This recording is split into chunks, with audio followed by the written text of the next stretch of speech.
Good evening 11th class students, मेरे प्यारे बच्चों, लेकर आ गए हैं lecture number 4 chapter chemical bonding. लेके माँ सरस्वती का नाम और करते हैं शुरू आज का काम। और क्या है हमारा आज का काम? अब घर बैठे केमिकल बॉन्डिंग होगी आसान जब technology expert Vansh, cameraman Yash के साथ होंगे Amit Chauhan sir live. Chemistry classes में आपका स्वागत है, आपका अभिनंदन है। मेरे प्यारे बच्चों, 11th class students, chemical bonding मतलब बॉन्ड, और बॉन्ड का मतलब क्या है? एक फोर्स ऑफ अट्रैक्शन जो हमें और आपको एक साथ बांधता है। इसी प्रकार एक फोर्स ऑफ अट्रैक्शन जो एटम्स को टुगेदर एक साथ मॉलिक्यूल के अंदर बांधता है, उसे बॉन्ड कहा जाता है। मेरे प्यारे बच्चों, दो तरह के बॉन्ड आपको अभी तक हमने बता दिए हैं। पहला आयनिक बॉन्ड और दूसरा है कोवेलेंट बॉन्ड। कोवेलेंट बॉन्ड आप जानते हैं कि हमने कहा था अ covalent bond is formed by the mutual sharing of electrons. और कैसे एटम में ये म्यूचुअल शेयरिंग होती है? उन एटम्स में होती है या तो एटम सेम एलिमेंट के होते हैं या फिर ऐसे एटम्स होते हैं जिनकी इलेक्ट्रॉन नेगेटिविटी में जो डिफरेंस होता है वो कम होता है। मेरे प्यारे बच्चों, आज के लेक्चर में हम चर्चा करने वाले हैं एटम्स कंबाइन क्यों करते हैं और कैसे एटम्स मिलकर कोवेलेंट बॉन्ड बनाते हैं और कोवेलेंट मॉलिक्यूल कैसे बनते हैं। इस बात का जवाब देने के लिए आज हम चर्चा करने वाले हैं, आज हम प्रकाश डालने वाले हैं 3 थियरीज पर। ये थियरीज आपको बताएंगी कि एटम्स कंबाइन क्यों होते हैं, अर्थात कोवेलेंट बॉन्ड क्यों बनते हैं। चर्चा करते हैं पहली थियरी जो आपको यह बताएगी एटम्स कंबाइन क्यों होते हैं या कोवेलेंट बॉन्ड मॉलिक्यूल के अंदर क्यों बनता है। चलते हैं सबसे पहली थियरी की तरफ। पहली थियरी है हमारी जिसे ऑक्टेट रूल के नाम से पहचाना जाता है। भैया, जब भी हम लोग कुछ भी बात करने वाले हैं तो सबसे पहले चर्चा हम जो करने वाले हैं वो 9th और 10th में जो आपको बताया हुआ है उसके विषय में चर्चा करने वाले हैं। ऑक्टेट रूल ये कहता है कि एटम्स कंबाइन इसलिए होते हैं to complete their octet, right? In order atoms combine in order to complete their octet, in order to complete their octet, वो अपना ऑक्टेट कंप्लीट करना चाहते हैं। मतलब वो चाहते हैं कि उनके वैलेंस शेल में 8 इलेक्ट्रॉन्स हो जाएं, इसीलिए एटम्स कंबाइन करते हैं और इसीलिए एटम्स आपस में कंबाइन होकर कोवेलेंट बॉन्ड बनाते हैं। मुख्य तौर पर बात यह है, हमें विचार इस बात पर करना है, क्या प्रमुख कारण यही होता है कि क्या एटम की लड़ाई 8 इलेक्ट्रॉन्स के लिए होती है? क्या एटम दूसरे एटम के साथ जो गठजोड़ करता है, जो म्यूचुअल शेयरिंग करता है, क्या 8 के लिए लड़ता है? क्या 8 के लिए वो म्यूचुअल शेयरिंग करता है? जानने की कोशिश करते हैं इस बात में कितनी सच्चाई है या इस बात के अंदर कितनी लिमिटेशंस हैं। So let us focus on to the limitations. चलते हैं इसकी लिमिटेशंस क्या है। मेरे प्यारे बच्चों, चलते हैं limitations of octet rule. Limitations of octet rule में सबसे पहली लिमिटेशन तो यही है, हाइड्रोजन एटम कंबाइन करता है और बड़े सारे कंपाउंड्स अपने बनाता है, बड़े सारे मॉलिक्यूल्स में हाइड्रोजन देखने को मिलता है। लेकिन किसी भी मॉलिक्यूल के अंदर हाइड्रोजन कभी भी 8 इलेक्ट्रॉन एक्वायर नहीं करता। हाइड्रोजन अपने सभी कंपाउंड्स में 2 ही इलेक्ट्रॉन की प्राप्ति के लिए लड़ता है या 2 इलेक्ट्रॉन कंप्लीट करने के लिए ही, 2 इलेक्ट्रॉन पाने के लिए ही वो कंबाइन करता है। एग्जाम्पल, अगर हम बात करें हाइड्रोजन और हाइड्रोजन, अगर हम H2 मॉलिक्यूल की बात करें, पहली लिमिटेशन कंपाउंड्स ऑफ हाइड्रोजन, आप देखेंगे 1 इलेक्ट्रॉन इस हाइड्रोजन का है और आप देखेंगे 1 इलेक्ट्रॉन इस हाइड्रोजन का है।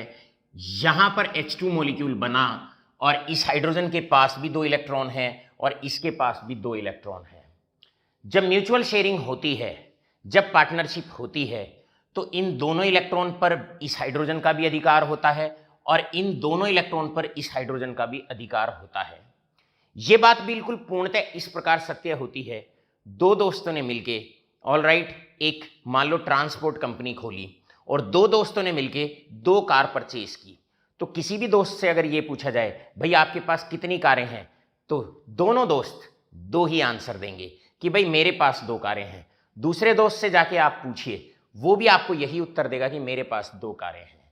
ऑलराइट, तो इसी प्रकार जब कोवेलेंट बॉन्ड बनते हैं तो जो इलेक्ट्रॉन्स म्यूचुअली शेयर होते हैं उन पे कंबाइनिंग दोनों एटम्स का अधिकार होता है। जितना अधिकार इस हाइड्रोजन का होता है इतना ही अधिकार इस हाइड्रोजन का होता है।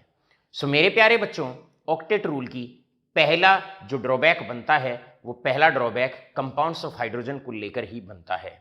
हाइड्रोजन अपने सभी कंपाउंड्स में मैक्सिमम दो ही इलेक्ट्रॉन अटेन कर पाता है, जबकि ऑक्टेट रूल ये कहता था कि एटम्स कंबाइन इसलिए होते हैं in order to complete their octet, अर्थात 8 इलेक्ट्रॉन को पाने के लिए।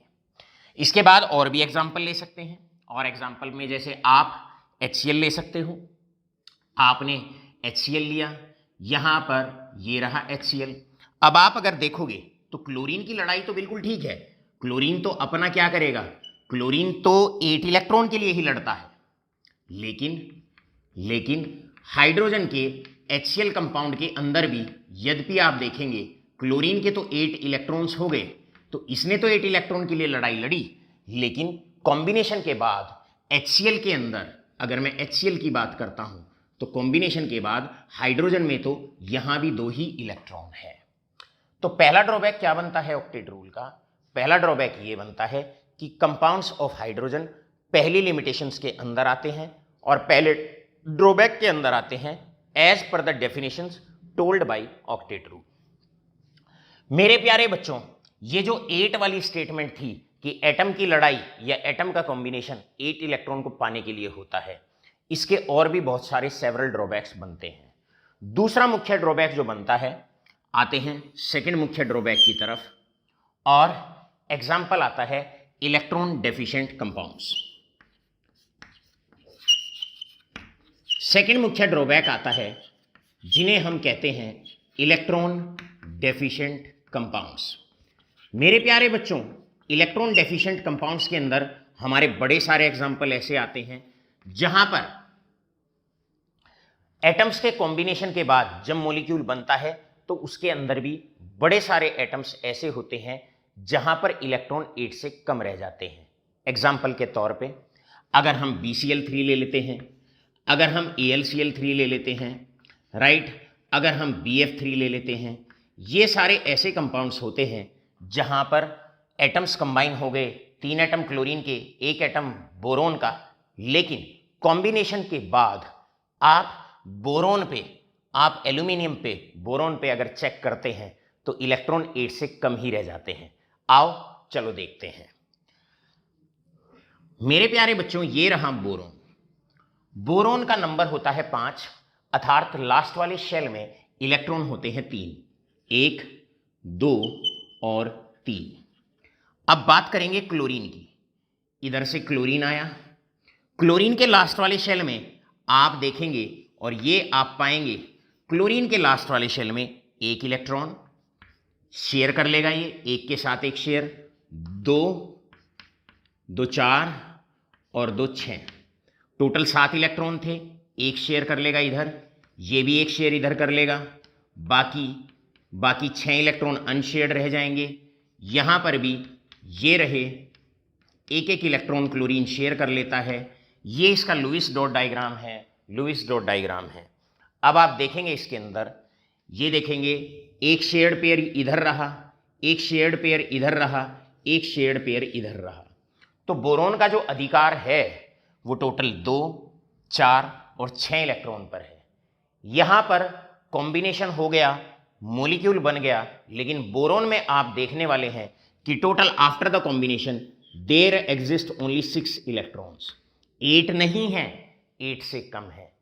तो ऑक्टेट रूल तो कहता था एटम्स कंबाइन होते हैं, मॉलिक्यूल बनते हैं by the formation of covalent bond. किस लिए?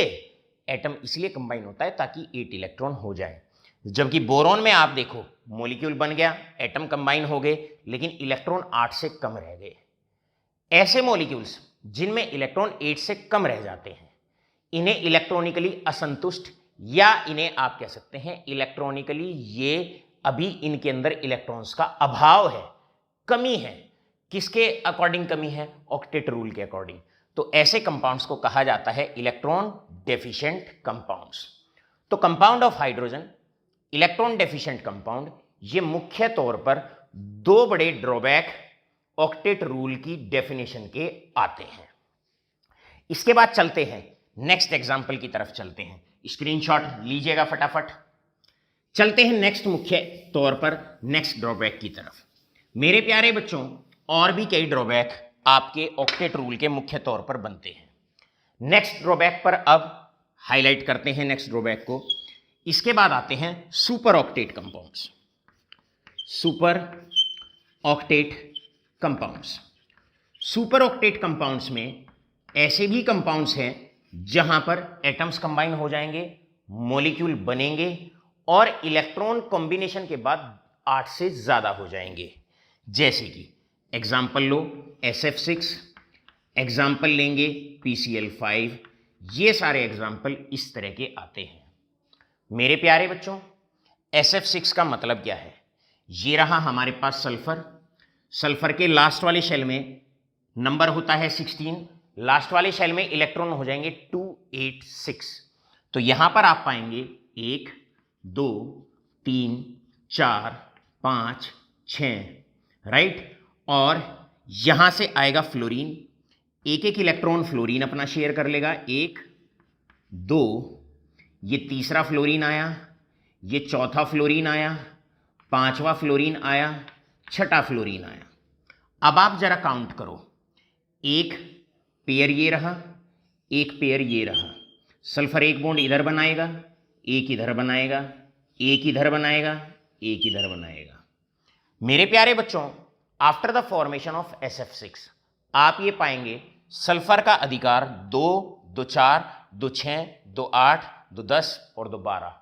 सल्फर के अंदर after the combination total 12 electrons पाए जाएंगे। इसका मतलब ऐसे कंपाउंड्स जहां पर after the combination more than more than 8 electrons are found in the central atom, ऐसे कंपाउंड्स को सुपर ऑक्टेट कंपाउंड्स के नाम से पहचाना जाता है। इसकी लड़ाई 2 इलेक्ट्रॉन की थी, इनकी लड़ाई 8 से नीचे रह गई, इनकी लड़ाई 8 से ऊपर पहुंच गई। इस तरह के जितने भी एग्जाम्पल होते हैं ये सारे सीधे सीधे से ड्रॉबैक होते हैं as per the definition told by या स्टेटेड बाय ऑक्टेट रूल ने जो डेफिनेशन दी थी। मेरे प्यारे बच्चों, आज के समय में तो मोस्ट मॉडर्न स्टडीज के अंदर अब तो इवन कुछ कंपाउंड्स ऐसे भी पाए गए हैं, कंपाउंड्स ऑफ नोबल गैस, मतलब अब तो ग्रुप 18 जिनका शेल पूरा भरा हुआ होता है उनके भी कंपाउंड्स फेवरेबल कंडीशन पर बनाए जा सकते हैं। जैसे कि मैं एग्जांपल लेता हूं, ग्रुप 18 के अंदर helium, neon, argon, krypton, xenon. जैसे जीनोन का कंपाउंड है XeF2, XeF4 और बड़े सारे कंपाउंड्स हैं जो हम आगे चल के 12th क्लास में आपको पढ़ाने वाले हैं। जीनोन के लास्ट वाले शेल में अगर हम जीनोन की बात करते हैं तो जीनोन के लास्ट वाले शेल में 8 इलेक्ट्रॉन पाए जाते हैं, 1 2 3 4 5 6 7 8। इसमें से 2 इलेक्ट्रॉन फ्लोरीन शेयर कर लेगा। ये हमारे पास फ्लोरीन रहा, ये हमारे पास फ्लोरीन रहा, ये 1 इलेक्ट्रॉन इधर शेयर कर लेगा, 1 इलेक्ट्रॉन फ्लोरीन इधर शेयर कर लेगा। तो यहां पर आप देखेंगे जीनोन का अधिकार अब 2 2 4 2 6 2 8 और 2 10।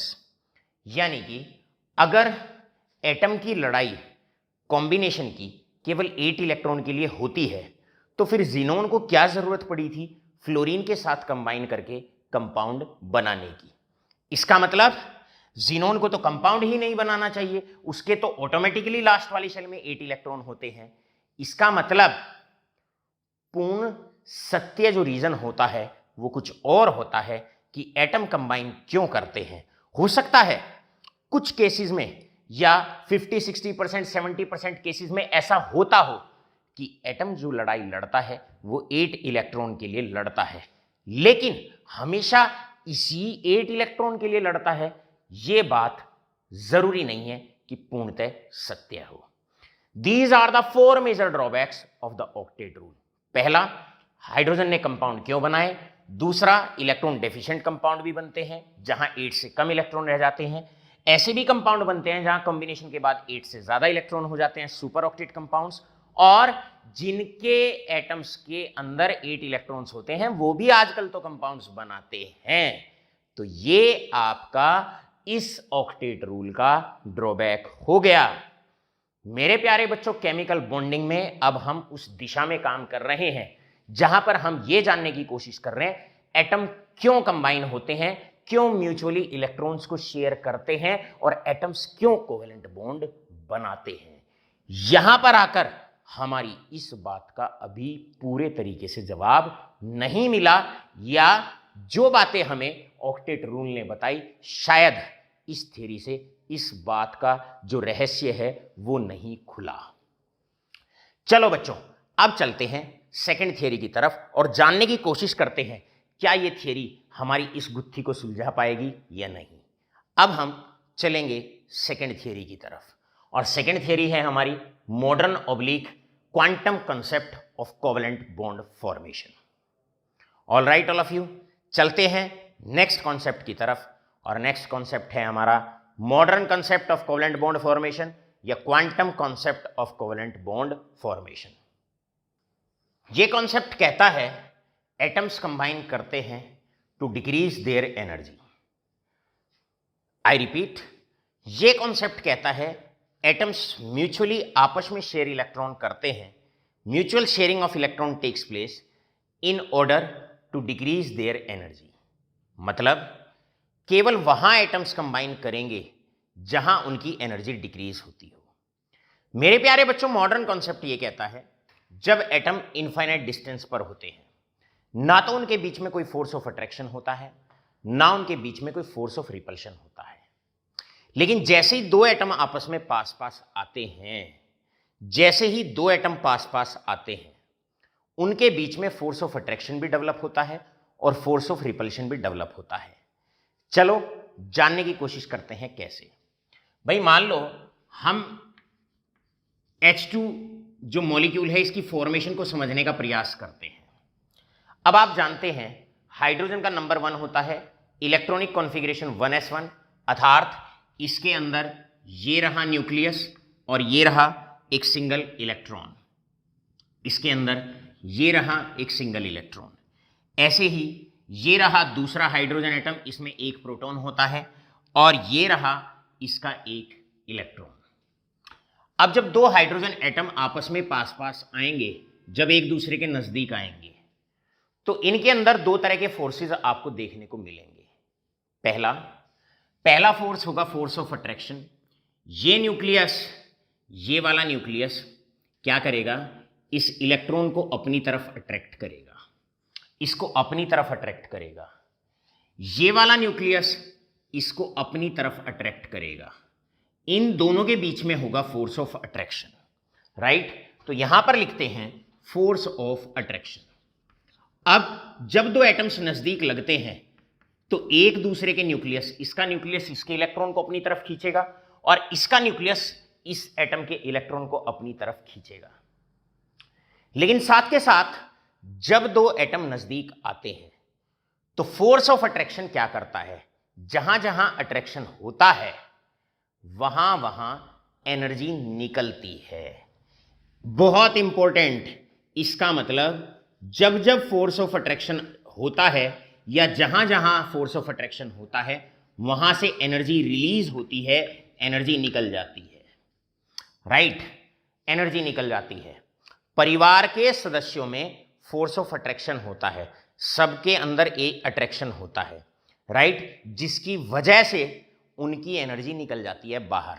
आप कितने खुरापाती हैं, आपकी जो खुरापात वाली एनर्जी होती है, जैसे ही पापा जी आ जाते हैं वो सारी खुरापात वाली एनर्जी आप घर के बाहर छोड़ देते हो। इसका मतलब जहां जहां अट्रैक्शन होता है वहां वहां से एनर्जी रिलीज होती है। परिवार के सदस्यों में अट्रैक्शन होता है, अट्रैक्शन होने की वजह से खुरापाती एनर्जी बाहर हो जाती है, घर से बाहर। लेकिन जब दो एटम और नजदीक लगते हैं तो उनमें रिपल्शन भी होता है। रिपल्शन कैसे? जैसे इस न्यूक्लियस और इस न्यूक्लियस में आपस में अगर हम बात करें तो यहां पर रिपल्शन होगा, राइट। इस इलेक्ट्रॉन में और इस इलेक्ट्रॉन में, ये इलेक्ट्रॉन है और ये इलेक्ट्रॉन है, इसमें भी आपस में रिपल्शन होगा। यानी कि दूसरा होगा यहां पर, that is force of repulsion.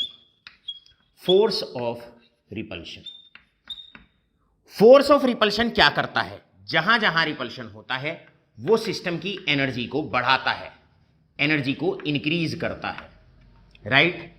दो बच्चे आपस में टकराए, वो उसको धक्का देता है, हट, वो दूसरे को धक्का देता है, तो उनकी एनर्जी बढ़ती है कि अब की बार हाथ लगा।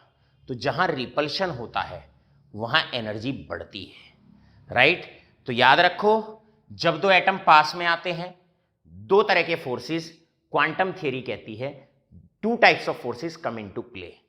पहला फोर्स ऑफ अट्रैक्शन जो एनर्जी को कम करता है, दूसरा फोर्स ऑफ रिपल्शन जो एनर्जी को बढ़ाता है। क्वांटम थ्योरी ये कहती है कि ये दो एटम कंबाइन होंगे, H और H आपस में कंबाइन होंगे और बनेगा, क्या बनेगा? H2 मॉलिक्यूल बनेगा, केवल तब, only and only when force of attraction is greater than force of repulsion. इसका मतलब जो एनर्जी रिलीज है वो एनर्जी गेन से ज्यादा होनी चाहिए। एनर्जी वाला कॉन्सेप्ट तो आप बेशक त्याग भी सकते हैं और आप सीधा ये कह सकते हैं दो एटम तभी कंबाइन करते हैं जब उन एटम में अट्रैक्शन ज्यादा हो और रिपल्शन कम हो। एग्जाम्पल, आपकी फैमिली है, फैमिली के अंदर सारे के सारे मेंबर्स आपस में जुड़ के एक मॉलिक्यूल बना लेते हैं, मॉलिक्यूलर फैमिली बना लेते हैं। अब परिवार के सदस्यों में अट्रैक्शन भी होता है और भाई बहनों में थोड़ी बहुत रिपल्शन भी होता है, लेकिन फिर भी आप एक छत के नीचे रहते हैं, एक मॉलिक्यूल बन जाता है, एक परिवार बन जाता है। कब बनता है? जब फोर्स ऑफ अट्रैक्शन किससे ज्यादा होता है? फोर्स ऑफ रिपल्शन से ज्यादा होता है। आपके जो विचार होते हैं आपस में मिलते जाता है और जिन विचारों पे आपका मतभेद होता है, भाई बहनों का, मम्मी से भी हो सकता है, थोड़ा बहुत पापा से भी हो सकता है, लेकिन डर के कारण पापा जी से तो जो मतभेद होता है वो बाहर ही हो जाता है, राइट। तो जहां पर आपकी सहमति, आपका प्रेम, आपका अट्रैक्शन ज्यादा होता है, रिपल्शन कम होता है, मतभेद कम होता है, इसीलिए परिवार बनता है। तो मॉलिक्यूल H2 ये एक परिवार है, H और H से मिलके बना है। कब बनेगा? कब H2 बनेगा? कब ये मॉलिक्यूल बनेगा? कब ये फैमिली बनेगी? When force of attraction is greater than force of repulsion। अब ये थ्योरी एक और बड़ा अच्छा सा उदाहरण आपके समक्ष पेश करती है। सेकंड उदाहरण क्या है? सेकंड एग्जांपल क्या है? थ्योरी ये कहती है He2 मॉलिक्यूल की अगर हम बात करें, ये मॉलिक्यूल बनता नहीं है, ये मॉलिक्यूल एग्जिस्ट नहीं करता। आपने भी नहीं सुना होगा, He2 नोबल गैस है, हीलियम एटम है, दूसरे हीलियम एटम के साथ कंबाइन नहीं करता और कभी भी मॉलिक्यूल नहीं बनाता। हमने कहा अकॉर्डिंग टू क्वांटम थ्योरी, क्या कहती है क्वांटम थ्योरी? एटम्स कंबाइन तभी करेंगे, मॉलिक्यूल तभी बनेगा जब एटम्स के बीच में अट्रैक्शन ज्यादा होगा और रिपल्शन कम होगा। चलो चेक करते हैं हीलियम एटम्स में। ये रहा हीलियम, ये हीलियम का न्यूक्लियस रहा, ये इस हीलियम का न्यूक्लियस रहा, राइट। ये इसके अंदर 2 इलेक्ट्रॉन रहे। आप जानते हैं हीलियम के अंदर 2 इलेक्ट्रॉन होते हैं, हीलियम का नंबर 2 होता है। अब आप देखोगे यहां और यहां रिपल्शन होगा, डबल एरो का मतलब ये इसको रिपेल करेगा, ये इसको रिपेल करेगा। इन दोनों में रिपल्शन होगा, इन दोनों में रिपल्शन होगा, इन दोनों में रिपल्शन होगा, इसमें और इसमें रिपल्शन होगा, इसमें और इसमें रिपल्शन होगा, इसमें और इसमें रिपल्शन होगा। इतने ज़्यादा रिपल्सिव फोर्सेस होंगे, इतने ज़्यादा रिपल्सिव फोर्सेस होंगे कि यहाँ पर आप अगर देखोगे तो force of force of attraction is less than force of repulsion. Force of repulsion. Force of repulsion. And that's why, and this is what the reason behind that this is helium and this is helium. They do not combines. यहां पर हमने cross लगा दिया, ये combine नहीं करते हैं, ये दो एटम कंबाइन नहीं करते हैं, और किसी जो मॉलिक्यूलर फैमिली होती है यानी कि मॉलिक्यूल जो होता है वो एग्जिस्ट नहीं करता है, मॉलिक्यूल बनता नहीं है। कौन सा मॉलिक्यूल नहीं बनता है? He2 मॉलिक्यूल नहीं बनता है। रीजन बिहाइंड इज बिकॉज क्या है? Force of attraction is less than the force of repulsion. Repulsion ज्यादा होता है, अट्रैक्शन कम होता है, एटम पास बैठ ही नहीं पाते हैं, जुड़ ही नहीं पाते हैं, मॉलिक्यूल बनाते ही नहीं है। एक लाइन बड़ी प्यारी सी, और बड़ी प्यारी सी लाइन क्या है? मॉडर्न और क्वांटम कॉन्सेप्ट कहता है एटम कंबाइन इसलिए होते हैं टू डिक्रीज देयर एनर्जी, और एनर्जी डिक्रीज कब होती है? जहां अट्रैक्शन ज्यादा होता है। परिवार के अंदर अट्रैक्शन इतनी ज्यादा होती है कि जब परिवार के सदस्य एक छत के नीचे आ जाते हैं, सब अपना इनोसेंट हो जाते हैं। भैया बिल्कुल खुरापात नहीं करता, बहन बिल्कुल खुरापात नहीं करती, मम्मी के सामने कितने प्यारे सुशील बच्चे हो जाते हैं। ऑल राइट, पापा आ गए तो जी क्या बात है, प्रेम की गंगा तो बहती है उस घर से। लेकिन पापा को आप आउट कर दीजिए और फिर आप देखिए दो खुरापाती बच्चे यश और वंश किस तरीके से उत्पात मचाते हैं और कैसी शालीनता उनकी फिर सामने आती है। तो याद रखिएगा, क्वांटम कॉन्सेप्ट क्या कहता है? एटम्स कंबाइन करते हैं एनर्जी डिक्रीज करने के लिए, और फोर्स ऑफ अट्रैक्शन से, बेटा इस लाइन को ना आज कलर पेन से मार्क कर लेना केमिस्ट्री के रजिस्टर में, कि जहां जहां फोर्स ऑफ अट्रैक्शन होता है वहां से एनर्जी निकल जाती है। दो दोस्तों में जितनी ज्यादा अट्रैक्शन होती है वो जब भी मिलेंगे बड़े प्यार से बात करेंगे, कम एनर्जी में बात करेंगे। एक दोस्त एक दुश्मन सामने आ जाए तो वहां एनर्जी कम नहीं, रादर उसकी शक्ल देख के तो और एनर्जी बढ़ जाती है। हाँ भाई क्या कर लेगा, राइट, तो वहां एनर्जी और ज्यादा बढ़ जाती है। तो याद रखेंगे, force of attraction decreases the energy and force of repulsion increases the energy. मेरे प्यारे बच्चों, दोनों कॉन्सेप्ट के अंदर चाहे वो ऑक्टेट रूल है चाहे वो क्वांटम कॉन्सेप्ट है, इनसे कुछ बातों का उत्तर नहीं मिलता है। अगर क्वांटम कॉन्सेप्ट से ये जानने की कोशिश करें कि H2SO4 बनेगा या नहीं बनेगा, शायद आंसर आपके पास नहीं होगा, या इस कॉन्सेप्ट से आसानी से उस कॉन्सेप्ट को समझाया नहीं जा सकता। और अगर यह पूछा जाए मॉलिक्यूल की शेप कैसी होती है, तो क्वांटम कॉन्सेप्ट शायद नहीं बता सकता। ऑक्टेट रूल से भी शायद शेप ऑफ द मॉलिक्यूल्स अच्छे से नहीं बताई जा सकती। ये जो दोनों थियरीज हैं, ये कॉन्सेप्चुअल पार्ट के लिए बहुत ज्यादा साउंड नहीं है। साधारण से मॉलिक्यूल का एग्जाम्पल लेते हैं और अपनी बात समझा देते हैं। अब शुरुआत होती है, और शुरुआत होती है यश, अब शुरुआत होती है बेटे दो बेहतरीन कॉन्सेप्ट या दो बेहतरीन क्वेश्चन के आंसर की। और वो दो बेहतरीन क्वेश्चन क्या हैं? पहला, एटम्स कंबाइन कब करेंगे? यहां अट्रैक्शन ज्यादा दिखा दिया, यहां रिपल्सन ज्यादा दिखा दिया। अगर टीचर ने ऐसा बोल दिया तो आपको पता लग गया। अगर मैं चाहता और मैं यहां कह देता नहीं भाई यहां पर रिपल्शन नहीं, यहां अट्रैक्शन ज्यादा है, आप मान के बैठ जाते। क्या मान के बैठ जाते? कि हां सर यहां तो अट्रैक्शन ज्यादा होगा। तो अब हम चलते हैं खोज में एक ऐसे मजबूत कॉन्सेप्ट की तरफ जिससे हमें बच्चे को भी यह पता लग जाए कि ये एटम आपस में कंबाइन करेंगे या नहीं करेंगे, ये मेंबर्स आपस में कंबाइन करके फैमिली बनाएंगे या नहीं बनाएंगे, एटम्स कंबाइन होंगे, मॉलिक्यूल बनेगा या नहीं बनेगा, जानने की कोशिश करते हैं। Best theory for 2 years in the bonding, and now we are coming to the best concept, best theory, जो आपको ये बताएगी एटम्स कंबाइन करेंगे या नहीं करेंगे, मॉलिक्यूल बनेगा या नहीं बनेगा, और अगर मॉलिक्यूल बनेगा तो उनकी शेप कैसी होगी। इन तमाम बातों का उत्तर देने के लिए आती है नई थियरी अब आपके बीच में। लेकिन इससे पहले कि मैं नई थियरी अब यहां पर लिखूं, हम फटाफट इसका स्क्रीनशॉट लें और फिर हम खटैक से इसको करते हैं रब। अब शुरू करते हैं वैलेंस बॉन्ड थियरी, और वो थियरी जो 2 साल या मैं कहूं जीवन भर बॉन्डिंग जब जब आप पढ़ोगे तब तब आपके समक्ष आने वाली है।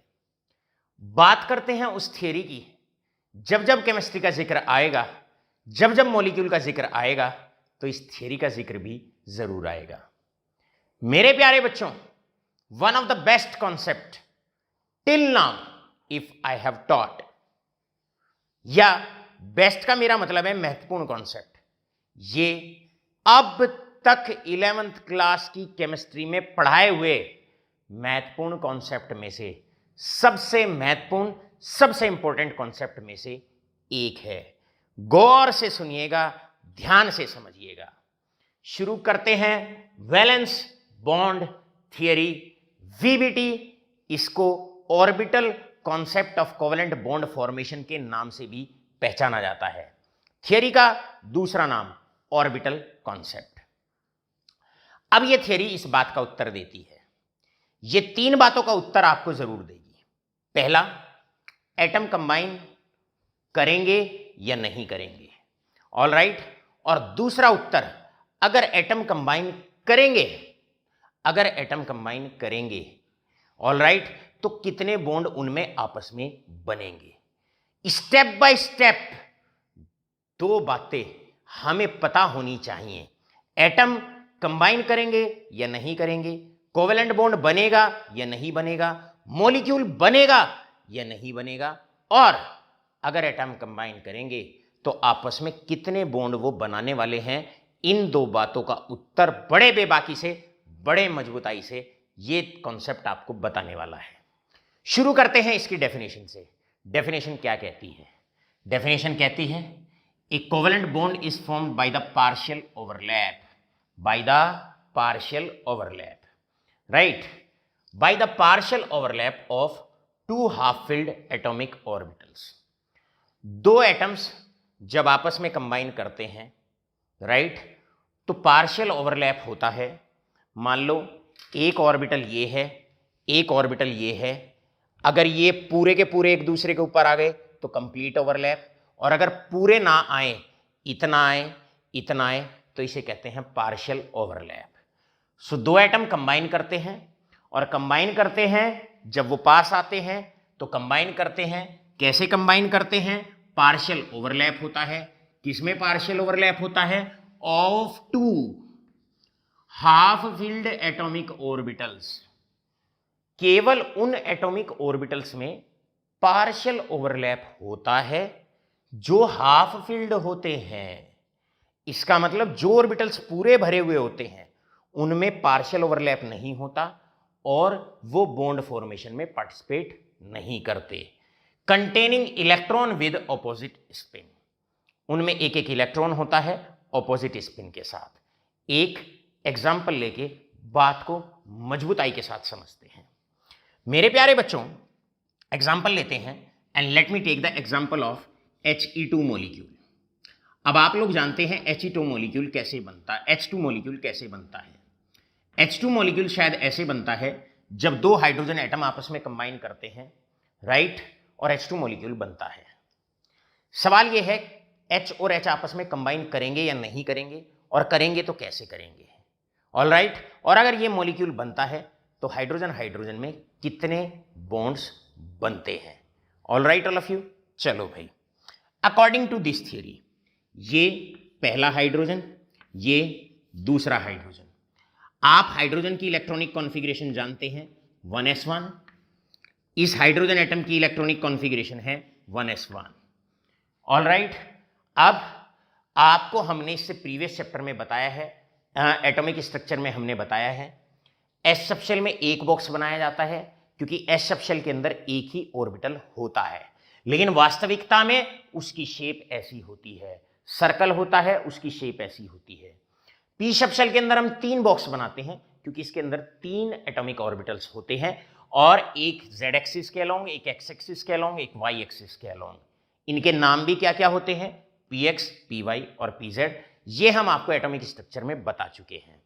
मेरे प्यारे बच्चों, इसका मतलब मैं 1s1 की बजाय मैं इसको ऐसे भी लिख सकता हूं कि हाइड्रोजन इज इक्वल टू एक बॉक्स बनाऊं और उसमें एक इलेक्ट्रॉन लगा दूं, एक बॉक्स बनाऊं और एक इलेक्ट्रॉन, क्योंकि आप जानते हैं s सबशेल के अंदर एक ही एटॉमिक ऑर्बिटल होता है। अब इसमें आप क्या करो, एक इलेक्ट्रॉन ये दिखा दो, इसमें एक इलेक्ट्रॉन इधर दिखा दो। अब इस लाइन को पढ़ो, कोवेलेंट बॉन्ड कब बनेगा? By the partial overlap of two half filled atomic orbital. मेरे प्यारे बच्चों, ये रहा हाफ फिल्ड, ये रहा हाफ फिल्ड। अब इनमें होगा पार्शियल ओवरलैप, इनमें होगा partial overlap, in atomic orbitals में होगा पार्शियल ओवरलैप और इनमें बॉन्ड बनेगा, कोवेलेंट बॉन्ड बनेगा containing an electron with opposite spin. और भैया इस प्रकार क्या होगा, इस एटॉमिक ऑर्बिटल, इस हाफ फिल्ड एटॉमिक ऑर्बिटल, एक एक इलेक्ट्रॉन है, ऑपोजिट स्पिन के साथ है, इनमें ओवरलैप होगा, पार्शियल ओवरलैप होगा और हाइड्रोजन में एक सिंगल बॉन्ड बनेगा, बन गया हाइड्रोजन मॉलिक्यूल। मेरे प्यारे बच्चों, चलते हैं सेकंड एग्जाम्पल को जानने की कोशिश करते हैं। सेकंड एग्जाम्पल बेस्ट सा है, इधर समझते हैं उसको। सेकंड एग्जाम्पल है, चेक करते हैं क्या फ्लोरीन F2 मॉलिक्यूल बनेगा या नहीं बनेगा। आप जानते हैं F2 मॉलिक्यूल कैसे बनता है। F2 मॉलिक्यूल बनेगा F और F के कॉम्बिनेशन से बनेगा F2 मॉलिक्यूल। अब जानने की कोशिश करते हैं क्या ये दो एटम आपस में कंबाइन करेंगे या नहीं करेंगे। Orbital concept, valence bond theory कहती है एटम्स कंबाइन करते हैं किसके माध्यम से, पार्शियल ओवरलैप से। और पार्शियल ओवरलैप किन में होता है, हाफ फिल्ड एटॉमिक ऑर्बिटल में, जिनमें इलेक्ट्रॉन अपोजिट स्पिन के साथ होता है। चलो पहले इलेक्ट्रॉनिक कॉन्फ़िगरेशन लिखते हैं, और इलेक्ट्रॉनिक कॉन्फ़िगरेशन लिखते हैं। पहले मैंने एक फ्लोरीन लिया, फ्लोरीन का नंबर 9 होता है, इलेक्ट्रॉनिक कॉन्फ़िगरेशन हो जाएगी 1s2 और फिर हो जाएगा 2s2 और सुनिए अब आएगा 2p5। अब p में कितने ऑर्बिटल होते हैं, 3, तो मैं इस p को सीधा यहां बना देता हूं, ऐसे बना देता हूं। अब p में है 5 इलेक्ट्रॉन, क्योंकि टोटल नंबर होता है 9 इलेक्ट्रॉन है। 5 इलेक्ट्रॉन कैसे डिस्ट्रीब्यूट करूंगा मैं, 1 2 3 4 5। ऐसे ही अब मैं दूसरा फ्लोरीन लेता हूं, 1s2 2s2 यहां पर फिर हम क्या करते हैं, फिर इधर लेते हैं 2p5। अब 5 इलेक्ट्रॉन इसमें आप भरिए, कैसे भरेंगे आप, 1 2 3 4 एंड 5। मेरे प्यारे बच्चों, पार्शियल ओवरलैप होता है बॉन्ड फॉर्मेशन के दौरान, लेकिन केवल उन ऑर्बिटल्स में होता है जिनमें दो हाफ फिल्ड एटॉमिक ऑर्बिटल में होता है। Alright, having 1 electron with opposite spin. इनमें ओवरलैप नहीं होगा, इनमें ओवरलैप नहीं होगा, इनमें ओवरलैप नहीं होगा, इनमें ओवरलैप नहीं होगा। अर्जुन की तरह केवल उन ऑर्बिटल्स पे दो एटम के नजर गड़ाए रखिए जिनमें सिंगल इलेक्ट्रॉन होता है। अब ये हाफ फील्ड है, ये हाफ फील्ड है, दोनों में एक एक इलेक्ट्रॉन है, ऑपोजिट स्पिन के साथ है, तो यहां पर इनमें होगा पार्शियल ओवरलैप, इनमें होगा पार्शियल ओवरलैप, और यहां पर क्योंकि एक एक इलेक्ट्रॉन, एक ऑर्बिटल इसका, एक ऑर्बिटल इसका, आपस में पार्शियल ओवरलैप करेंगे और यहां पर आकर बनेगा बॉन्ड, फ्लोरीन और फ्लोरीन में एक बॉन्ड बनेगा। इसका मतलब F2 मॉलिक्यूल एग्जिस्ट करेगा, F2 मॉलिक्यूल एग्जिस्ट करेगा। तो कोवेलेंट बॉन्ड बनता है जब दो हाफ फील्ड एटॉमिक ऑर्बिटल में पार्शियल ओवरलैप होता है, जिनमें एक एक इलेक्ट्रॉन होता है ऑपोजिट स्पिन के साथ। ये बात कहती है, कौन सी थ्योरी कहती है, ये बात कहती है वैलेंस बॉन्ड थ्योरी। राइट, अब जहां पार्शियल ओवरलैप हो जाएगा, यानी कि जिन एटम्स के अंदर हाफ फील्ड एटॉमिक ऑर्बिटल होंगे उनमें पार्शियल ओवरलैप होगा, और जिनमें हाफ फील्ड एटॉमिक ऑर्बिटल नहीं होंगे उनमें पार्शियल ओवरलैप नहीं होगा। एटॉमिक ऑर्बिटल्स आपस में ओवरलैप नहीं करेंगे और वहां कोवेलेंट बॉन्ड नहीं बनेगा, वहां मॉलिक्यूल एग्जिस्ट नहीं करेगा। लेते हैं एक एग्जांपल, ऐसा ही एग्जांपल लेते हैं। अब आपसे मैं पूछता हूं, मेरे प्यारे बच्चों, ये एग्जाम्पल अगर आपने समझ लिया, इससे पहले थियरी में हमने एक क्वेश्चन आपको दिया था, एक्सप्लेन, अब आता है question, explain non formation, explain non formation of, explain non formation of He2 molecule. बताओ भाई ये मॉलिक्यूल क्यों नहीं बनेगा। चलो इसका आंसर, अगर क्वांटम कॉन्सेप्ट से हमने आपको समझाया था, क्वांटम कॉन्सेप्ट से इस मॉलिक्यूल की नॉन फॉर्मेशन शायद ऐसे समझाई जाती है कि दो हाइड्रोजन एटम जब नजदीक आते हैं तो उनमें फोर्स ऑफ रिपल्शन ज्यादा होता है, फोर्स ऑफ अट्रैक्शन कम होता है, जिसकी वजह से मॉलिक्यूल बनता नहीं है, एटम्स कंबाइन नहीं हो पाते हैं। अब देखो चुटकियों में आप वैलेंस बॉन्ड थ्योरी की मदद से कैसे आप इसकी नॉन फॉर्मेशन को समझा पाएंगे। एक हीलियम ये रहा, एक हीलियम ये रहा, देखते हैं क्या ये कंबाइन होंगे, क्या He2 बनेगा या नहीं बनेगा on the basis of valence bond theory. मेरे प्यारे बच्चों, हीलियम और हीलियम, सॉल्यूशन स्टार्ट्स, आपने दो एटम लिए, इलेक्ट्रॉनिक कॉन्फ़िगरेशन 1s2, इसकी इलेक्ट्रॉनिक कॉन्फ़िगरेशन 1s2, सीधा एक काम करो, ऐसे ना दिखा के ऐसे ऑर्बिटल दिखाओ, दो इलेक्ट्रॉन इसमें, दो इलेक्ट्रॉन इसमें, एक s, 1s2 1s2, यानी कि सीधा आप दिखाओगे हीलियम में ऐसी होती है ऑर्बिटल पिक्चर। अब आपसे मेरा सवाल है, ए covalent bond is formed, covalent bond बनता है पार्शियल ओवरलैप से, लेकिन वो ओवरलैप किन ऑर्बिटल्स में होता है, two half filled atomic orbital. अरे भैया यहां तो हाफ फिल्ड एटॉमिक ऑर्बिटल ही नहीं है, अगर हाफ फिल्ड एटॉमिक ऑर्बिटल नहीं है तो कोवेलेंट बॉन्ड ही नहीं बनेगा, इसका मतलब ना होगा पार्शियल ओवरलैप, ना कोवेलेंट बॉन्ड बनेगा। जब दो एटम में बॉन्ड ही नहीं बनेगा तो मॉलिक्यूल भी नहीं बनेगा। इसका मतलब यहां कोई पार्शियल ओवरलैप नहीं होगा, no partial overlap and hence no molecule formation, और इसीलिए ये मॉलिक्यूल भी एग्जिस्ट नहीं करेगा। मेरा सवाल आपसे, अब आपसे मेरा सवाल है, चलो फटाफट और एग्जाम्पल लेते हैं। अब आपसे नेक्स्ट एग्जाम्पल हम ये लेते हैं कि प्यारे बच्चों बताओ, क्या ये दो एटम आपस में कंबाइन करेंगे या नहीं करेंगे, कौन कौन से, यहां पर जानने की कोशिश करते हैं। एक क्वेश्चन लेते हैं बढ़िया सा, एक्सप्लेन फॉर्मेशन ऑफ, आपको समझाना है क्या HF बनेगा या नहीं बनेगा। मतलब एक हाइड्रोजन का एटम और एक फ्लोरीन का एटम आपस में कंबाइन करेंगे या नहीं करेंगे, ये आपको समझाना है। और अगर ये दोनों एटम आपस में कंबाइन करेंगे तो कितने बॉन्ड इनमें आपस में बनेंगे, ये भी आपको समझाना है। सबसे पहले फ्लोरीन लो, फ्लोरीन की इलेक्ट्रॉनिक कॉन्फ़िगरेशन 1s2, 2s2 और 2p5, p को सीधा ऐसे बना दो। कितने इलेक्ट्रॉन है इसमें, 5, 1 2 3 4 5। अब एक हाइड्रोजन का एटम पास में लेके आओ, हाइड्रोजन की इलेक्ट्रॉनिक कॉन्फ़िगरेशन क्या होती है, 1s1, यानी कि इसमें एक ही ऑर्बिटल होता है, एक ही ऑर्बिटल होता है, उसमें एक ही इलेक्ट्रॉन होता है बस। अरे भैया एक फ्लोरीन ये रहा, एक हाइड्रोजन ये रहा, क्या पार्शियल ओवरलैप होगा या नहीं होगा, आप बताओ। अरे दो हाफ फिल्ड एटॉमिक ऑर्बिटल हैं दोनों एटम के पास, तो उनमें पार्शियल ओवरलैप होगा, और अगर पार्शियल ओवरलैप हो गया तो कोवेलेंट बॉन्ड बन जाएगा। सारी पूरी की पूरी लाइन क्लियर है। आप मुझे बताओ हाफ फिल्ड हैं एटॉमिक ऑर्बिटल्स या नहीं है, कि सर हैं, यहां पर हाफ फिल्ड एटॉमिक ऑर्बिटल है। अगर क्या उनमें एक एक इलेक्ट्रॉन है या नहीं है, बिल्कुल है। आप बताओ उनमें ऑपोजिट स्पिन है या नहीं है, बिल्कुल है, ऑपोजिट स्पिन है। आप चाहो तो बेशक ऑपोजिट स्पिन मत लिखा करो। दो एटम, अब जरा सारे कान खोल के ध्यान से सुनो जो आप कमेंट सेक्शन पे पूछना चाह रहे हैं।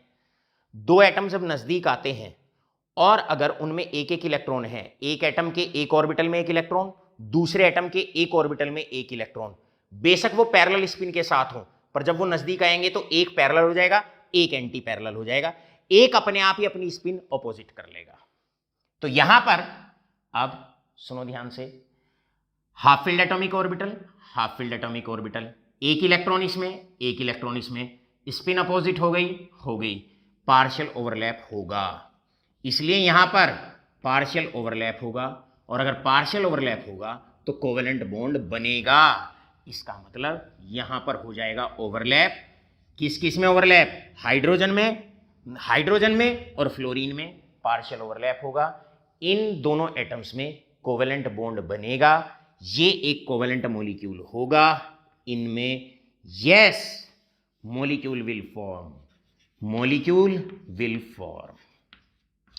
मॉलिक्यूल बनेगा, यस मॉलिक्यूल विल फॉर्म, यहां मॉलिक्यूल बनेगा। चलते हैं कुछ और मस्त मस्त से क्वेश्चंस की तरफ, और मस्त मस्त से क्वेश्चंस कैसे हैं, चलो बच्चों अब जानने की कोशिश करते हैं। आपसे मैं पूछता हूं नेक्स्ट एग्जाम्पल अपने प्यारे बच्चों से, आपसे मेरा सवाल है, बताओ क्या O2 मॉलिक्यूल बनेगा या नहीं बनेगा? Explain on the basis of valence bond theory, right? कैसे? अगर ये बनेगा तो दो ऑक्सीजन एटम को आपस में कंबाइन करना पड़ेगा। अब समझते हैं इस बात को वैलेंस बॉन्ड थियरी से।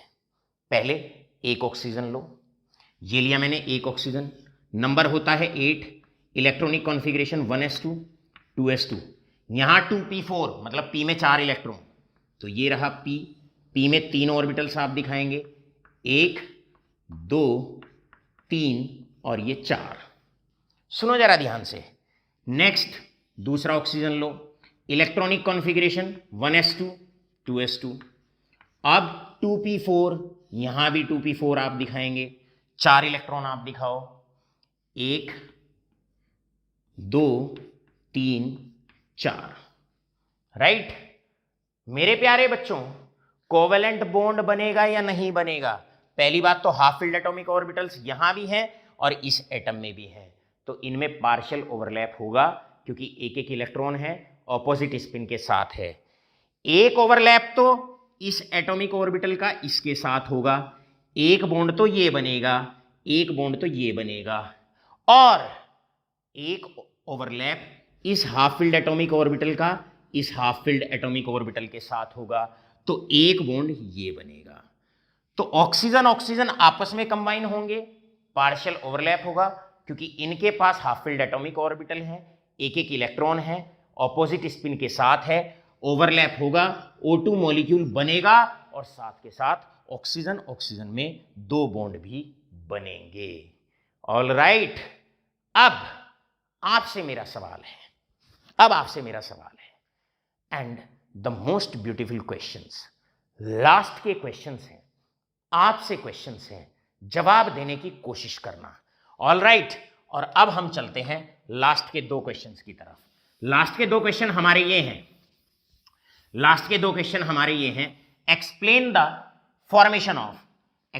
Formation of N2 molecule.